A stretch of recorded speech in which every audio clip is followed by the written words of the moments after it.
നമസ്കാരം. പരീക്ഷച്ചൂട് തുടങ്ങിയിരിക്കുകയാണ്. പബ്ലിക് എക്സാമിൻ്റെ, യൂണിവേഴ്സിറ്റി എക്സാമുകളുടെയൊക്കെ ഒരു ടൈമാണ് ഇനി വരുന്നത്. കുട്ടികളെല്ലാവരും തന്നെ തകർത്ത് എക്സാം പ്രിപ്പറേഷനിലായിരിക്കും.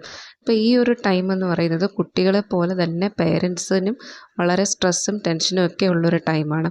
അതായത് കുട്ടികൾക്ക് ഇത് നന്നായിട്ട് പഠിക്കാൻ പറ്റൂ, സിലബസൊക്കെ കവർ ചെയ്യാൻ പറ്റൂ, അല്ലെങ്കിൽ പഠിച്ച കാര്യങ്ങൾ കൃത്യമായിട്ട് ഓർത്തെടുത്ത് എക്സാം ഹാളിൽ റീപ്രൊഡ്യൂസ് ചെയ്യാൻ പറ്റൂ, ആ ടൈമിൽ അവർക്ക് അതൊക്കെ ഓർമ്മ കിട്ടൂ, ഇവരുടെ ഓർമ്മശക്തിക്ക് കൂട്ടാൻ വേണ്ടിയിട്ട് എന്തൊക്കെ കാര്യങ്ങൾ ചെയ്യാൻ പറ്റും, ഇതൊക്കെ ആലോചിച്ചിട്ട് പേരൻസിനും കുട്ടികളെ പോലെ തന്നെ ടെൻഷനും സ്ട്രെസ്സും ഒക്കെ ഉള്ളൊരു ടൈമാണ്. സോ പഠിക്കുന്ന സമയത്ത് കുട്ടികൾ കഴിക്കുന്ന ഫുഡിന് അവരുടെ ഓർമ്മശക്തി വർദ്ധിപ്പിക്കുന്നതിന്, കോൺസെൻട്രേഷൻ കൂട്ടുന്നതിനൊക്കെ വലിയൊരു പങ്കുണ്ട്. സോ നമുക്കിന്ന് പഠിക്കുന്ന സമയത്ത് കുട്ടികൾക്ക് എന്തൊക്കെ ഫുഡ് കൊടുക്കണം, അല്ലെങ്കിൽ എന്ത് കൊടുക്കാൻ പാടില്ല, ഇങ്ങനെയുള്ള കാര്യങ്ങളൊന്ന് നോക്കാം. എക്സാം ടൈം അല്ലെങ്കിൽ ഇപ്പോൾ സ്റ്റഡി ലീവിൻ്റെയൊക്കെ ടൈമായിരിക്കും. കുട്ടികൾ രാവിലെ മുതൽ രാത്രി വരെ കഷ്ടപ്പെട്ട് പഠിക്കുന്നൊരു സമയമാണ്. അപ്പോൾ ഈ സമയത്ത് അവരുടെ ബ്രെയിൻ നന്നായിട്ട് വർക്ക് ചെയ്യുന്നുണ്ട്. അപ്പോൾ ഈ ബ്രെയിനിന് മാക്സിമം എനർജി കിട്ടുന്ന രീതിയിലുള്ള ഫുഡ് വേണം ഈ സമയത്ത് അവർക്ക് കൊടുക്കാനായിട്ട്. സോ ഇനി പറയുന്ന രീതിയിൽ പഠിക്കുന്ന സമയത്ത് കുട്ടികൾക്ക് കൊടുക്കുന്ന ഫുഡിനെ ഒന്ന് റീഅറേഞ്ച് ചെയ്ത് നോക്കുക. അപ്പോൾ ആ ഒരു മാറ്റം നിങ്ങൾക്ക് അറിയാനായിട്ട് പറ്റും. അതായത് അവർക്ക് കൂടുതൽ സമയം കോൺസെൻട്രേറ്റഡ് ആയിട്ടിരുന്ന് പഠിക്കാൻ സാധിക്കും. അതുപോലെ പഠിച്ച കാര്യങ്ങൾ കൃത്യമായിട്ട് ഓർത്തെടുക്കാനും സാധിക്കും. അപ്പോൾ ഇനി പറയുന്ന കാര്യങ്ങൾ ശ്രദ്ധിക്കുക. കുട്ടികൾക്ക് വയറ് നിറച്ച് ഫുഡ് കഴിക്കാനായിട്ട് കൊടുക്കരുത്. എക്സാം ടൈമിൽ വയറ് നിറച്ച് കൊടുക്കാതെ കുറച്ച് കുറച്ചായിട്ട് ആ ഒരു ഇടവേളകൾ കൂട്ടി കൂട്ടി ഫുഡ് കൊടുക്കുക. അതായത് 3 നേരം എന്നുള്ളത് 4 5 നേരമായിട്ട് കൊടുക്കാനായിട്ട് ശ്രദ്ധിക്കുക. ബ്രേക്ക്ഫാസ്റ്റ് അവരെ കൊണ്ട് കൃത്യമായി കഴിപ്പിക്കുക. പ്രത്യേകിച്ചും എക്സാം ഡേയിൽ യാതൊരു കാരണവശാലും ബ്രേക്ക്ഫാസ്റ്റ് സ്കിപ്പ് ചെയ്യാനായിട്ട് കുട്ടികളെ അനുവദിക്കരുത്. അത് വളരെ ലഘുവായിട്ടുള്ള എന്തെങ്കിലും കഴിപ്പിക്കുക. എന്നാൽ കുട്ടികൾക്ക് ആവശ്യമുള്ള സ്ലോലി എനർജി റിലീസിങ് ആയിട്ടുള്ള ഫുഡ് കൊടുക്കുക. ഫോർ എക്സാമ്പിൾ പറഞ്ഞാൽ ഇഡ്ഡലി ദോശയൊക്കെ ആണെന്ന് വിചാരിക്കുക. ഇഡ്ഡലി ദോശയൊക്കെ ആണെങ്കിൽ 3 4 എണ്ണോ അങ്ങനെ കൊടുക്കാതെ ഒരു ദോശ, അതിൻ്റെ കൂടെ ഒരു മുട്ട, 1 ഗ്ലാസ് പാൽ, അങ്ങനെ കൊടുക്കാവുന്നതാണ്. മാക്സിമം കാർബോഹൈഡ്രേറ്റ് കൂടുതലായിട്ടുള്ള ഈ ഇഡ്ഡലി ദോശ അപ്പം പോലത്തുള്ള ഫുഡിനെ ഒഴിവാക്കിയിട്ട് റാഗി അല്ലെങ്കിൽ ഓട്സൊക്കെ കുട്ടികളുടെ ഫുഡിലേക്ക് കൊണ്ടുവരാവുന്നതാണ്. പക്ഷേ ഇതൊന്നും ഇഷ്ടമില്ലാത്ത കുട്ടികളെ നിർബന്ധിച്ച് കഴിപ്പിച്ചിട്ട് അവരുടെ വയറ് അസ്വസ്ഥമാക്കുന്ന ഒരു രീതിയിലേക്ക് വരരുത്. പരമാവധി ഈ പറഞ്ഞ പോലെ ബാലൻസ്ഡ് ആയിട്ട് കൊടുക്കാനായിട്ട് ശ്രദ്ധിക്കുക. ഇനി ലഞ്ചിന് മുന്നേ ആയിട്ടുള്ള സമയങ്ങളിൽ കുട്ടികൾക്ക് കുടിക്കാൻ എന്തെങ്കിലും ജ്യൂസ് എന്ന് പറയുമ്പോൾ ഫ്രൂട്ട്സായിട്ട് തന്നെ കഴിക്കുന്നതായിരിക്കും ഏറ്റവും നല്ലത്. ജ്യൂസാണെങ്കിൽ ഒരുപാട് പഞ്ചസാര ഇടാതെ മധുരം കുറച്ച് ജ്യൂസ് കുടിക്കാം. അല്ലെങ്കിൽ മോരും വെള്ളം, ഇപ്പോൾ ചൂട് സമയമായതുകൊണ്ട് മോരും വെള്ളം വളരെ നല്ലതാണ്. മോരും വെള്ളം ഒക്കെ കുടിക്കാവുന്നതാണ്. ദെൻ ഈ ഒരു സമയങ്ങളിൽ വേണമെങ്കിൽ നട്ട്സോ അല്ലെങ്കിൽ ഒരു പഴം പുഴുങ്ങിയതോ ഒക്കെ കഴിക്കുന്നത് വളരെ നല്ലതായിരിക്കും. ഇനി ചോറ് കൊടുക്കുമ്പോൾ അത് ഓവറായിട്ട് ചോറ് കൊടുക്കാതെ ചോറ് എല്ലാ കറികളോടും കൂടി കൊടുക്കുക.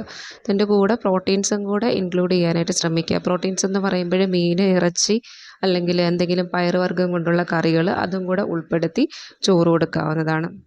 ഇനിയാണ് നമ്മൾ ശ്രദ്ധിക്കേണ്ടത്. കാരണം ഈ വൈകുന്നേരത്തെ ഇടവേള സമയങ്ങളിൽ കുട്ടികൾ പഠിക്കുന്ന സമയത്ത് കൂടുതലും ആ ഒരു ടൈമിലായിരിക്കും എന്തെങ്കിലും കൂടെ കുറച്ചുകൊണ്ടായിരിക്കും ഇവർ വായിക്കുന്നത്. അങ്ങനെയുള്ള ശീലമുള്ളവരുണ്ടാകാം.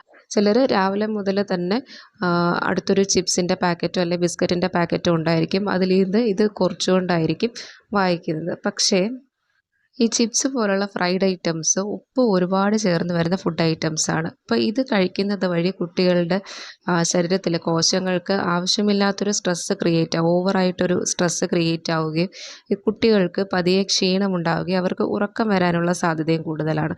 സോ നമ്മൾ ഈ സ്നാക്സ് എടുക്കുന്ന സമയത്ത് ഈ ഫ്രൈഡ് ഐറ്റംസിനെയൊക്കെ ഒന്ന് ഒഴിവാക്കിയിട്ട്, അല്ലെങ്കിൽ പാക്കറ്റ് ഫുഡിനെയൊക്കെ ഒന്ന് ഒഴിവാക്കിയിട്ട് നട്ട്സോ അല്ലെങ്കിൽ കപ്പലണ്ടിയൊക്കെ കഴിക്കുന്നതായിരിക്കും ഏറ്റവും നല്ലത്. ബിസ്ക്കറ്റൊക്കെ കഴിക്കാം. ബിസ്ക്കറ്റ് കഴിക്കുമ്പോൾ ക്രീം ഇല്ലാത്ത ബിസ്ക്കറ്റായിരിക്കും ഏറ്റവും നല്ലത്. അല്ലെങ്കിൽ ആഡഡ് ട്രാൻസ്ഫാറ്റ് ഇല്ലാത്ത ബിസ്ക്കറ്റുകൾ നോക്കി സെലക്ട് ചെയ്ത് കുട്ടികൾക്ക് കൊടുക്കുക. മാക്സിമം എക്സാം ടൈമിൽ നമ്മൾ ഇതുപോലെ ഓവറായിട്ട് ഓയിൽ ഫ്രൈഡ് ആയിട്ട് വരുന്ന ഫുഡ് ഐറ്റംസ്, അല്ലെങ്കിൽ അധികമായി മസാല ചേർത്തുണ്ടാക്കുന്ന ഫുഡ് ഐറ്റംസ്, കുക്കീസ്, പേസ്ട്രീസ്, ഇങ്ങനെയുള്ള ആഹാരപദാർത്ഥങ്ങളൊക്കെ ഈ സമയത്ത് ഒന്ന് ഒഴിവാക്കുന്നത് തന്നെയാണ് നല്ലത്. കാരണം ഇതിനകത്തൊക്കെ ഇങ്ങനെ ആർട്ടിഫിഷ്യൽ സ്വീറ്റ്നേഴ്സ് ചേർന്ന് വരുന്നത് കൊണ്ട് നമ്മുടെ ബേക്കറി ഫുഡൊക്കെ കഴിക്കുമ്പോൾ നമുക്കറിയാം സാധാരണ മധുരമല്ല, അതിൽ കൂടുതലായിട്ടൊരു മധുരം നമുക്ക് ഫീൽ ചെയ്യും. അപ്പം നമ്മൾ സാധാരണ ഉപയോഗിക്കുന്ന പഞ്ചസാരയല്ല അതിൽ വരുന്നത്, ആർട്ടിഫിഷ്യൽ സ്വീറ്റ്നേഴ്സാണ്. അപ്പോൾ ഇത് ചേർന്ന് വരുമ്പോഴത്തേക്കും കുട്ടികൾക്ക് വേഗം ക്ഷീണം തോന്നുകയും അവർക്ക് കിടക്കണം എന്നൊരു തോന്നലുണ്ടാവുകയും ചെയ്യും. ഇത് അവരുടെ സ്റ്റഡീസിനെ കാര്യമായിട്ട് ബാധിക്കും. ഇനി എക്സാം അടുത്ത ദിവസങ്ങളിൽ നമ്മൾ പരമാവധി ഹോട്ടൽ ഫുഡൊന്നും കഴിക്കാതിരിക്കുന്നത് തന്നെയാണ് നല്ലത്. കാരണം നമ്മൾ ഈ പറഞ്ഞ ക്ഷീണം അതിനോടൊപ്പം തന്നെ കുട്ടികൾക്ക് വയറ് സംബന്ധമായിട്ടുള്ള എന്തെങ്കിലും അസുഖങ്ങളൊക്കെ ഉണ്ടാകുന്നതിനെയും തടയാനായിട്ട് സാധിക്കും. സോ ഈ പറഞ്ഞ രീതിയിൽ കുട്ടികളുടെ ഫുഡ് ഒന്ന് റീഅറേഞ്ച് ചെയ്ത് കൊടുത്തു വെക്കുക. അതോടൊപ്പം തന്നെ ഇനി പറയുന്ന കാര്യങ്ങൾ അവരുടെ ഫുഡിൽ നിന്ന് ഒഴിവാക്കി നിർത്തുക. ഒന്നാമതെന്ന് പറയുന്ന അമിതമായ പഞ്ചസാരയുടെ ഉപയോഗം. അമിതമായിട്ട് പഞ്ചസാര കൊടുക്കുമ്പോഴത്തേക്ക് ഇവരുടെ ബ്ലഡിൽ ഷുഗർ ലെവൽ കൂടുകയും അത് അവരുടെ മെറ്റബോളിക് ആക്ടിവിറ്റിയെ കാര്യമായിട്ട് ബാധിക്കുകയും കുട്ടികൾക്ക് വേഗം ക്ഷീണം തോന്നാനും ഉറക്കം വരാനും ഒക്കെയുള്ള സാധ്യത ഉണ്ടാകും. അവരുടെ ബ്രെയിനിന് കറക്റ്റായിട്ട് വർക്ക് ചെയ്യാൻ പറ്റാതെ വരും. പിന്നെ രണ്ടാമത്തേതെന്ന് പറയുന്നത് സോഫ്റ്റ് ഡ്രിങ്ക്സ് ആണ്. അതായത് നമ്മൾ കോള പോലുള്ള സോഫ്റ്റ് ഡ്രിങ്ക്സും ഈ സമയത്ത് കുടിക്കാതിരിക്കുന്നത് തന്നെയാണ് നല്ലത്. മൂന്നാമത് നമ്മൾ നേരത്തെ പറഞ്ഞതാണ് ഉപ്പ് അധികം ചേർന്ന് വരുന്ന ഫ്രൈഡ് ഐറ്റംസ്, അല്ലെങ്കിൽ കടയിൽ നിന്ന് വാങ്ങുന്ന ബർഗർ, പിസ്സ അല്ലെങ്കിൽ ഫാസ്റ്റ് ഫുഡ് അങ്ങനത്തുള്ള സാധനങ്ങളും ഈ ടൈമിൽ ഒന്ന് ഒഴിവാക്കുക. മാക്സിമം നാരുകൾ അടങ്ങിയിട്ടുള്ള ഫുഡ് കൂടുതലായിട്ട് കൊടുക്കാനായിട്ട് ശ്രമിക്കുക. അത് നമ്മുടെ ഡൈജഷൻ ഈസി ആക്കുന്നതിനും ആവശ്യമുള്ള എനർജി റിലീസ് ചെയ്യുന്നതിനും അത് വളരെയധികം ഹെൽപ്ഫുള്ളായിരിക്കും.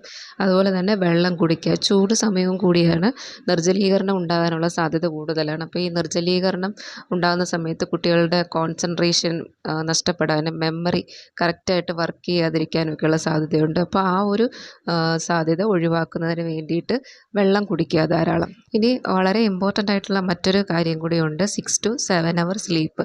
കൃത്യമായി നമ്മൾ ഉറങ്ങിയെങ്കിൽ മാത്രമേ ഒരു ദിവസം ഫുള്ള് നമ്മൾ കുത്തിയിരുന്ന് പഠിച്ചതിൻ്റെ ഫലം പിറ്റേന്നത്തേക്ക് നമുക്ക് കിട്ടുകയുള്ളൂ. അതായത് പഠിച്ച കാര്യങ്ങൾ നമ്മൾ ഓർത്തെടുക്കണം എന്നുണ്ടെങ്കിൽ നമ്മുടെ ബ്രെയിന് അത് സേവ് ചെയ്യാനുള്ള ടൈം കൂടി നമ്മൾ കൊടുക്കണം.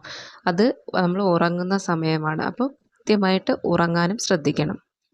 സോ എല്ലാവരും നന്നായി പ്രിപ്പയർ ചെയ്യുന്നതിനോടൊപ്പം തന്നെ കൃത്യമായിട്ട് ഉറങ്ങുക. അതോടൊപ്പം തന്നെ കൃത്യമായി ഫുഡ് കഴിക്കുക.